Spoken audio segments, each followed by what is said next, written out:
Hello friend, कैसे हैं आप सब लोग। आई होप आप सब कुछ बढ़िया हो। मैं के आर सैनी के आर एज का स्वागत करता हूं। दोस्तों, 8वीं वेतन आयोग को लेकर बड़ी अपडेट निकल के आ रही है। जो तो संसद के अंदर 8वीं वेतन आयोग के ऊपर काफी सारे सवाल जवाब हुए और सरकार ने बताया कि कब जो है सैलरी यहाँ पे बढ़ाने वाले हैं। तो ऐसे में पटेल ने जो भविष्यवाणी की थी, क्या वो सही होने वाली है।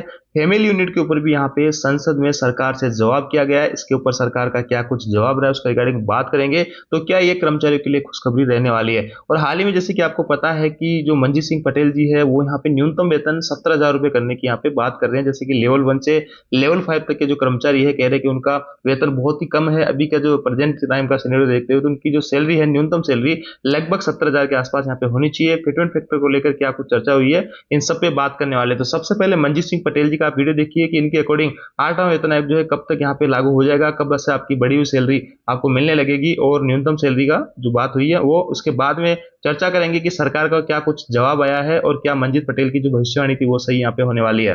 1 अप्रैल हुँ, 2027 से बढ़ी हुई हुँ, पेमेंट सैलरी के रूप में और पेंशन के रूप में लोगों को हुँ, मिलना शुरू हो जाएगा। तो पहला पे लेवल है, उसकी बेसिक सैलरी 70,000 के आसपास होनी ही चाहिए। कमीशन के रिप्रेजेंटेशन में 3.83 को समर्थन दिया है। तो दोस्तों, आपने मंजीत सिंह पटेल जी का वीडियो देखा है जिसमें उन्होंने बताया कि पे कमीशन जो है अपनी रिपोर्ट यहाँ पे दिसंबर 2026 तक सबमिट कर देगा। उसके बाद में 5 से 6 महीने का समय यहाँ पे सरकार लेगी और यहाँ पे मिड 2027 तक आपको बड़ी हुई सैलरी मिलने लग जाएगी। लेकिन सरकार का क्या कुछ जवाब रहा इसके ऊपर जब संसद में सवाल किया गया कि कब तक आप लागू कर रहे हो, तो इस पर लिखित में जवाब दिया गया सरकार के द्वारा, वो भी देख लेते हैं।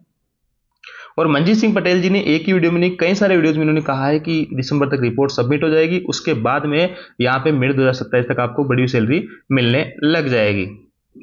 तो देखिए दोस्तों, स्क्रीन पे आप देख पा रहे होंगे राज्यसभा के अंदर जो आंसर्ड क्वेश्चन नंबर था 1036 और ये अपडेट है 28 जुलाई 2026 का। यहाँ पे सवाल किया गया था राज्यसभा के अंदर 8वें वेतन आयोग को लेकर और श्री जावेद अली खान ने यहाँ पे सवाल किया था फाइनेंस मिनिस्ट्री से। और यहाँ पे इन्होंने 5-6 सवाल पूछे हैं वन बाय वन करके। The detail of number of meetings held by eight central pay commission, 8वें वेतन आयोग के द्वारा अभी तक कितनी मीटिंग यहाँ पे कर ली गई है। इसके बाद में the detail of employees union consulted so far union wise, तो यहाँ पे किस किस यूनियन ने आपके साथ में कंसल्टेशन किया, उनकी यूनियन वाइज हमें ब्यौरा दीजिए। तीसरा सवाल, whether employee union have demanded in increase the number of family unit from 3 to 5 including parents of the employee to calculate fitment factor for eight central pay commission. बहुत बड़ा मुद्दा एक तरीके से यह है। फैमिली यूनिट अगर 3 से 5 हो जाती है तो बहुत अच्छा खासा फिटमेंट फैक्टर आपको यहाँ पे मिलने वाला है। इसके बारे में पूछा गया है कि यहाँ पे यूनियंस वगैरह ने डिमांड की है क्या फिटमेंट फैक्टर को 3 से 5 करने की। और अभी तक क्या होता है कि फिटमेंट फैक्टर में जो एम्प्लॉय है उसको उसकी वाइफ और 2 बच्चों को शामिल किया जाता है, माता और पिता को इसके अंदर शामिल नहीं किया जाता है।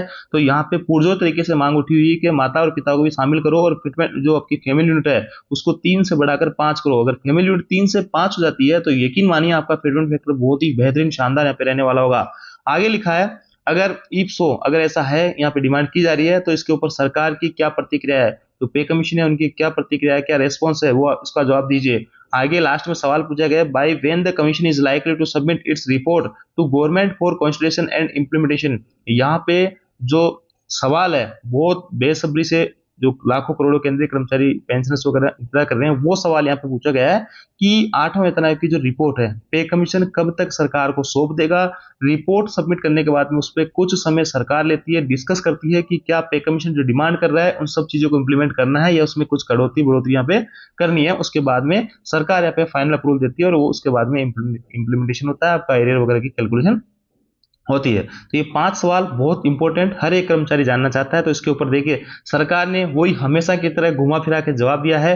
अब देखिए दोस्तों, 4 जो सवाल है ए से डी तक, यहाँ पे श्री पंकज चौधरी जी ने यहाँ पे इनका रिप्लाई किया है। इनको समझने के लिए थोड़ा सा अपन हिंदी वाला लेटर यहाँ पे देखते हैं। देखिए ये हिंदी वाला लेटर है और यहाँ पे जो 4 सवाल है शुरू के, उसका जवाब यहाँ पे दिया गया है कि सरकार ने 8वें केंद्रीय वेतन आयोग के विचार विषयों टीओआर सहित इसके गठन के लिए दिनांक 3/11/2025 को संकल्प अधिसूचित, इसका जो है गजट नोटिफिकेशन तो जारी किया गया था 3/11/2025 को, अधिसूचित इसको किया गया था, गठन किया गया था।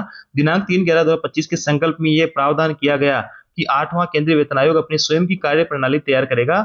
आयोग के विचार विषय में यह प्रावधान नहीं किया गया है कि आयोग इसके द्वारा की गई प्रगति विचाराधीन सिफारिशों के स्वरूप या चर्चा के दौरान विचार विमर्श की अपनी प्रक्रिया से सरकार को अवगत कराता रहे।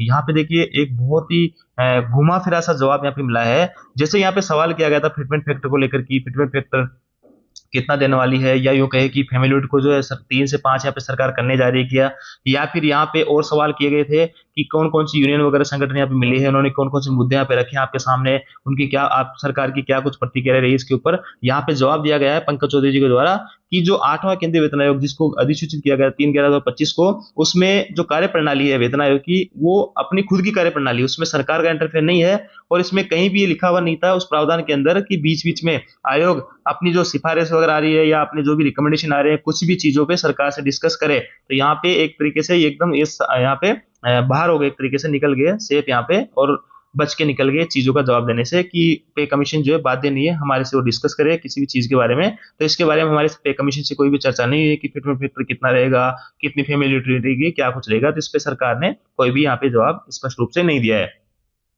दिनांक 3/11/2025 के संकल्प के अनुसार 8वां केंद्रीय वेतन आयोग इसके गठन की तारीख से 18 माह के भीतर अपनी सिफारिशें देगा। फिर से 18 महीने की यहाँ पे बात चली है। पहले लग रहा था कि आजकल डिजिटल जमाना है तो यहाँ पे मान लो ये 3 नवंबर की बात है तो दिसंबर तक 1 साल हो जाएगा, तो 1 साल के अंदर अपनी रिकमेंडेशन सौंप दे, लेकिन यहाँ फिर से 18 महीने की बात की जा रही है। तो ऐसे में 3 मई 2027 तक ये अपनी रिपोर्ट यहाँ पे सौंपेगा। उसके बाद में लगभग 6 महीने का समय गवर्नमेंट अपने यहाँ पे इस पे अप्रूवल देने में या इम्प्लीमेंटेशन करने में लगाती है, तो वही पूरा 2 साल आपको यहाँ पे लगने वाला है। तो 2027 के एंड में या फिर जो है 2028 के फर्स्ट में आपको पे कमीशन का लाभ मिलता हुआ यहाँ पे नजर आएगा। इन सवाल जवाब के आधार पे मैं आपको बता रहा हूं। तो मंजीत सिंह पटेल जी का जो भविष्यवाणी थी कि यहाँ पे दिसंबर लास्ट तक जो है अपनी रिपोर्ट सौंप देगा या मिड 2027 तक लागू हो जाएगी, तो वो यहाँ कहीं ना कहीं यहाँ पे खारिज होती नजर आ रही है, और 6 महीने का डिफरेंस है दोनों के अंदर रहने वाला है। तो इस लेटर के तहत ये देख सकते हैं दोस्तों, आप देख पाओगे कि ये जो के सवाल जवाब हुए हैं राज्यसभा के अंदर उनको लेकर भी काफी सारे न्यूज चैनल के अंदर आप अपडेट देख पाएंगे। जैसे कि जागरण के अंदर लिखा है 8th सेंट्रल पे कमीशन सरकारी कर्मचारियों के लिए बड़ी खुशखबरी, और ये 5 घंटे पहले यहाँ पे अपडेट डाला गया है। वही हवाला दिया जा रहा है, पंकज चौधरी जी ने जवाब दिया है 3 नवंबर से 18 महीने का समय यहाँ पे लगने वाला है रिपोर्ट वगैरह सौंपने में। इसके अलावा और जो हिंदुस्तान न्यूज चैनल है और भी कई तरीके के जो न्यूज़पेपर वगैरह हैं वहाँ पे आप देख पाएंगे उनकी साइट पे यही खबर चारों तरफ से चल रही है। तो एक बड़ी अच्छी या यूं कहें कि बड़ी अपडेट आपको देखने को मिल रही है। बाकी दोस्तों इतने सारे जो सवाल जवाब करता है विपक्ष वगैरह, इससे एक चीज तो क्लियर है कि सरकार को पता है सब चीजें पहले की फैमिली यूनिट की यहाँ पे काफी पुरजोर तरीके से मांग की जा रही है, फिटमेंट फैक्टर अपने को यहाँ पे अच्छा देना होगा। साथ ही यहाँ पे जो एरियर बनने वाला है लाखों रुपए में एरियर बनेगा यहाँ पे, क्योंकि लगभग 2 साल का यहाँ पे एरियर रहेगा। तो जिनकी पहले बेसिक अच्छी खासी है उनको मोटा एरियर यहाँ पे बनने वाला है। इसके अलावा यहाँ पे जैसे कि अगर जितना लंबा डिले होता है तो कई सारा नुकसान भी आप लोगों को हो सकता है, जैसे कि एचआरए वगैरह का टीए वगैरह का एरिया यहाँ पे नहीं दिया था, पिछले पे कमीशन में नहीं दिया गया था। तो ऐसे में जल्दी जल्दी अगर लागू होता है तो यहाँ पे बहुत अच्छा खासा रहेगा, सभी केंद्रीय कर्मचारी पेंशन का दिया हुआ है। अब देखिए मंजीत सिंह पटेल जी का ये लेटर जारी होने के बाद में या सवाल जवाब होने के बाद में यहाँ पे ट्वीट किया, सरकार ने फिर एक बार यही स्पष्ट किया है कि नवंबर 2025 में एचसीपीसी के गठन के आधार पर कमीशन अपनी रिपोर्ट 18 महीने के भीतर देगा। इस हिसाब से अप्रैल 2027 से पहले रिपोर्ट सबमिट की जाती है। 8वें पे कमीशन की सिफारिशें 1 जनवरी 2026 से लागू होनी है, जबकि कमीशन का गठन ही देरी से हुआ। ऐसे में रिपोर्ट थोड़ा जल्दी सबमिट करने पर अप्रैल 2027 तक पे कमीशन की सिफारिशों को लागू किया जा सकता है। अतः हमारी पे कमीशन की चेयरपर्सन माननीय रंजना प्रकाश देसाई जी से इस संबंध में गुजारिश है कि देश के लाखों कर्मचारी और पेंशन के हित में रिपोर्ट को जल्द से जल्द सबमिट कर एक नजीर स्थापित करे। इनका अभी भी ये मानना है कि यहाँ पे जो रिपोर्ट है जो 18 महीने का सरकार के द्वारा समय मांगा गया है, ये फिक्स नहीं कि 18 महीने पूरे लगे, लेकिन 18 महीने तक समय यहाँ पे ले सकता है पे कमीशन, ये उनका राइट है, उनको दिया गया है।